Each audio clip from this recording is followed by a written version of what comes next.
Super Bullet Break is PQube's newest release on the Nintendo Switch, but this game can also be found on both PlayStation and PC via Steam. This deck builder roguelike offers an interesting premise in a world in dire need of saving, featuring fast gameplay, quirky mechanics, and the chance to build the perfect deck. Story-wise, it's certainly a bit wild to say the least. Essentially, online games are under siege by rogue AIs who control the web, and it's up to any of three girls to save them. Sumari, Hikaru, and Akari all have their very own reasons for getting involved, and choosing one over the other will net the players a boost that the others simply lack. This is to both find your favorite, but also synergize deck types that you'll also be building. Progression revolves around getting through roughly 7 different game worlds and exploring each of the maps one block at a time. They each represent not just one game that the 3 protagonists know very well, but also a type of genre as well. You'll also notice that while exploring, bullets of that game world process a certain mechanics that the others do not. Like many roguelikes before it, you'll be checking the map to figure out which route to take, knowing when to hit up shops, rest areas, and event blocks which have a quick sequence with bullets to perhaps earn some good rewards or not. There's also reward blocks as well, which basically earn you random goodies. When in combat, there's a couple of things to keep track of to maximize the chance of victory.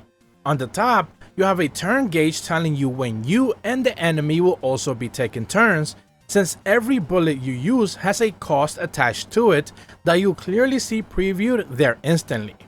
On top of that, there's a health bar for your character on the bottom left of the screen, and you'll also notice that there's an armor which mitigates the incoming damage for this specific turn. The amount of bullets you can also use is right next to that, and of course, the bullets themselves. As far as the bullets are concerned, the first thing you need to know is the attack power, as in basically how much damage they're going to do, what range they have, meaning how widespread their effects can actually be, the cost per use, which is important as you only have a few per turn, and the cartridge type, which is a passive boost that you get for using them, and many deck strategies basically revolve around applying passive boosters per attack while slowly chipping away at enemies. So this is certainly something you want to pay attention to as well. Based on certain events, you'll also have the chance to swap out the cartridges and make some bullets even more powerful in the process.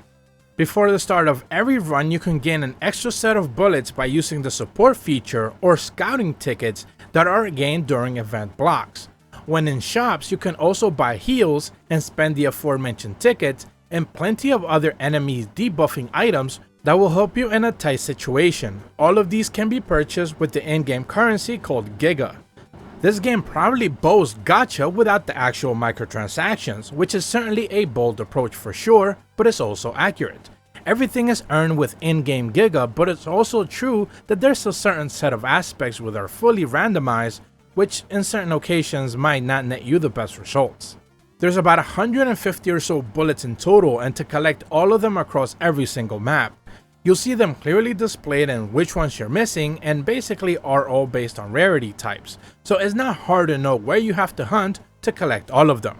This is crucial if you wish to perfect any deck run, but basically know ahead of time that you're not going to get all 150 in just one specific run.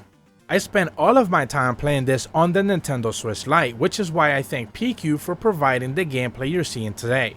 The text is quite readable on the Nintendo Switch Lite itself, and the game looks sharply visually. There's no performance issues whatsoever, so I can only surmise that the docked experience is just as good, if not better.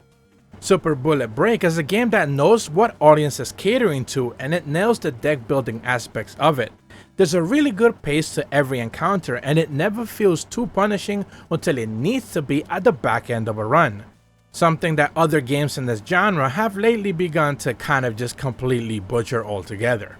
Nintendo Sphere gives Super Bullet Break on the Nintendo Switch an 8 out of 10. If you're brand new to my channel, be sure to leave a like and subscribe, hit the bell to receive notifications when the videos go up, and as always, thank you so much for watching. See ya!